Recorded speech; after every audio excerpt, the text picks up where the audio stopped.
Last hour, we told you about the plummeting prison population here in Massachusetts. In the second part of our story, we're looking at how rehabilitation programs are really changing lives in local communities and how that is likely playing a part in keeping people out of prisons.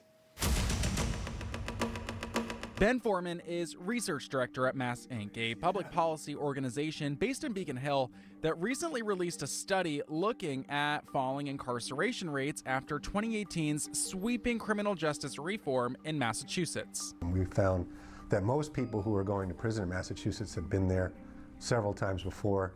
It didn't take those first few times, so there was more crime and victimization happening, and there was heavy costs to the state. So there was a lot of effort to look at how we could do a better job rehabilitating people who come in contact with the criminal justice system. The new approaches of the 2018 legislation included decriminalizing some minor offenses, reducing fines, expanding diversion programs for people with behavioral health issues, helping people return to their communities after serving time, and more. Foreman says the changes have been a success with data to support that. And now we have undisputed the lowest incarceration rate in the United States.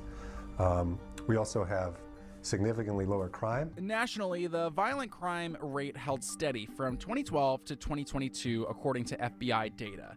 That was as Massachusetts' rate dropped from 407 per 100,000 people, above the average, down to 322, far below the average. A common theme across state agencies seems to be helping justice-impacted people, which is a term becoming more common in corrections, find the tools that they need to succeed. Our effort to reduce incarceration, to provide more services to those who are incarcerated, and put a lot of money into communities for prevention, for substance use treatment, mental health treatment, for workforce development and job training, all seem to be having the desired outcome here. This program saved my life. Joanna Cataldo is in programming at the Community Justice Support Center in Haverhill at the direction of the court, like Antoine Ramos, who we already met. She says she fell into drug use after the death of her mother around 20 years ago. But 7 months ago, a judge sent her here. I was on the street, running around, doing drugs, getting in trouble. I'm 61 years old, and I'm done. I'm done with the streets. I'm done with getting in trouble. And like I said, this program saved my life. Cataldo says here, there's no shame. The therapy sessions and bonds she's formed have made her feel ready for a new chapter. Vincent Laurenti, who oversees all of this through the Office of Community Corrections, says the Justice Support Centers provide programming that balances support with accountability. Well, the Community Justice Support Centers are a great opportunity to provide people programming, treatment interventions like cognitive behavioral interventions to address drug and alcohol use, and also decision-making, educational support so people can get a high set or a GED or maybe move on to post-secondary education, and then employment support so that people can hopefully get a job. This location in Haverhill celebrated its official grand opening at the end of March. Here is our computer cluster. This is where our clients can come in, with staff ready to help dozens of clients at a time. Here is our general kitchen, and the clients are more than welcome to come in, and we stock the fridge for whatever they need. If they need to have a meal,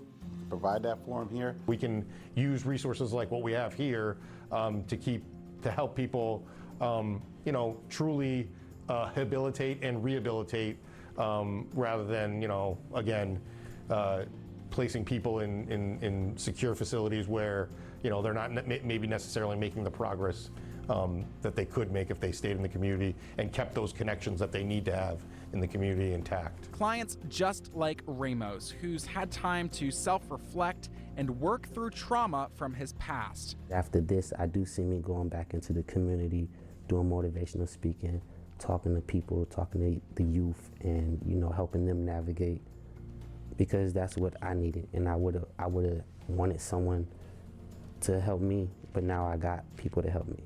As the prison system is downsized, Foreman with Mass Inc. hopes more money goes toward community resources as well as mental health services. He worries, though, that as the state budget tightens, recent investments in progress could face cuts. One of the questions that is out there is, are we going to peel back on some of that alternative spending that has allowed us to reduce incarceration without experiencing increases in crime?